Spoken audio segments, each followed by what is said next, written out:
내년 전국 주택가격이 0.5% 하락하는 반면 서울은 1.7% 상승할 것이라는 분석이 나왔다. 30대 주택시장 진입인구 급증과 금리 하향 조정 가능성으로 인해 수도권 등에선 상승 요인이 더 크게 작용할 가능성이 크다는 이유에서다. 19일 주택산업연구원은 내년 주택시장 전망과 정책 방향이라는 주제의 간담회를 열고 내년 전국 집값이 0.5% 하락할 것으로 전망했다. 이와 달리 수도권 0.8%와 서울 1.7%는 상승을 점쳤다. 주산연은 30대 주택시장 진입인구 급증과 공급 부족을 상승 요인으로 꼽았다. 지난 2017만 2021년 연평균 67만 명이었던 30세 도달 인구가 내년에는 73만 5천 명으로 늘어난다.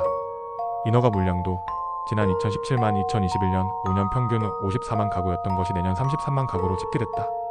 착공 역시 5년 평균 52만 가구지만 내년 30만 가구로 전망된다.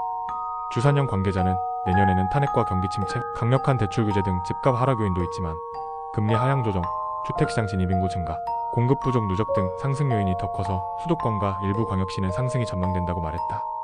상승 시점은 내년 중순 이후로 봤다. 34월까지 약세를 보이다가 6개월을 전후에 반등 국면으로 재전환할 가능성이 크다는 분석이다. 탄핵 역시 시장에 큰 영향을 주기 어렵다고 주산연은 설명했다. 주산연 관계자는 노무현 대통령 때는 영향이 거의 없었고 박근혜 대통령 때는 23달 상승폭이 줄어들다가 곧 회복된 것으로 나타났다고 했다. 전세 가격은 전국 기준 1.2%가 오른다고 예상했다. 수도권 1.9%가 서울 1.7%뿐만 아니라 지방 0.1% 역시 상승으로 전망됐다. 주산연은 아파트와 비아파트 모두 내년에는 입주 물량이 크게 감소할 것으로 예상되므로 공급 부족이 내년 전월세값 상승을 견인할 것이라고 설명했다. 월세도 입주 물량 부족이 지속되는 동안에는 상승세가 지속된다고 내다봤다. 주택공급 정부보다 저거주택 금융 규제 풀어야 거래량은 올해와 비슷한 63만 건이 이뤄질 것으로 관측됐다. 이는 전체 주택 재고의 3.1%에 달하는 물량이다. 다만 주택시장이 과열이나 침체되지 않은 정상거래 시기에 90만 가구 내외로 거래율이 45%였던 점을 감안하면 올해와 내년의 거래량은 정상거래 시기의 70% 수준에 불과하다는 게 주산연의 설명이다. 인허가와 착공 등 주택 공급 물량은 문재인 정부보다도 부족해 수급에 차질이 있을 것이라는 분석이 나왔다.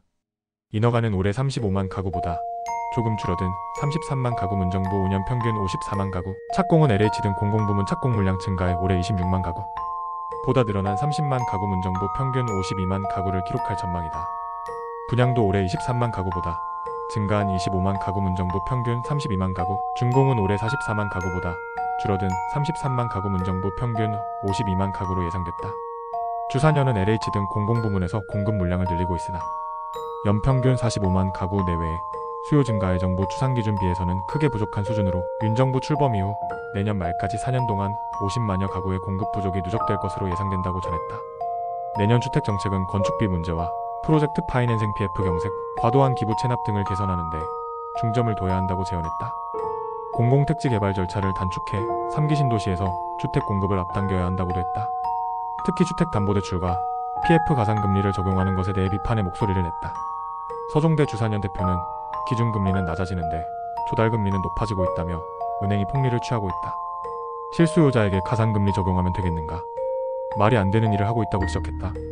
주산연은 내년에는 투기를 막는다며 실수요자 부담만 늘리고 공급을 위축시키는 비정상적인 주택금융 관련 규제를 최우선적으로 정상화해야 한다고 강조했다.